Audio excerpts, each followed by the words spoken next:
Bonjour, je m'appelle Ruben Damti et aujourd'hui nous sommes à Nantes. Je suis un élève du lycée Richelieu à Paris en Ing 2, donc en première générale.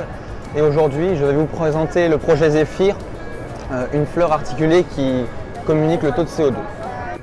Et donc toute la partie hardware, donc toute la modélisation 3D de la fleur, nous l'avons réalisée sous le logiciel SolidWorks, qui nous a permis finalement de simplifier la modélisation du modèle 3D. Et la réalisation de ce projet, donc de la fleur, nous a permis d'améliorer notamment dans le travail de groupe avec Mathieu et Alexis, et aussi notamment dans la réalisation du code, de la modélisation 3D donc avec SolidWorks, pour savoir comment modéliser une pièce, optimiser aussi l'impression, et puis aussi de pouvoir finalement communiquer avec ses professeurs pour établir des protocoles expérimentaux. Bonjour, je suis un élève de lycée Richelieu de première, je m'appelle Alexis Lapère. Donc nous avons fait une fleur qui capte le CO2. Donc j'ai fait la partie programmation dedans, en sorte qu'on capte le CO2 et qui ensuite le différencie en fonction de plusieurs paliers. Il y a 3 paliers de la fleur, palier au milieu, en haut et en bas. On peut aussi en rajouter plus grâce au programme, car j'ai fait en sorte qu'il soit personnalisable et qu'on puisse rajouter plusieurs étapes intermédiaires.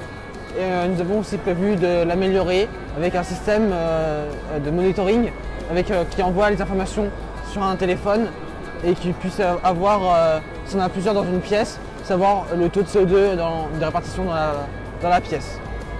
Moi je suis Mathieu Hugo, du coup toujours dans le 3e membre du projet.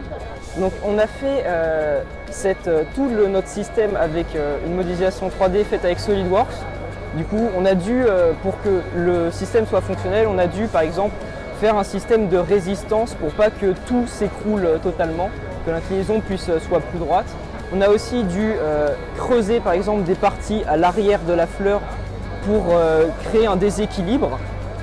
La fleur aussi a été faite en plastique mou, extensible, pour de fait qu'elle soit plus robuste, également avec un fil en nylon qui est du coup extrêmement résistant.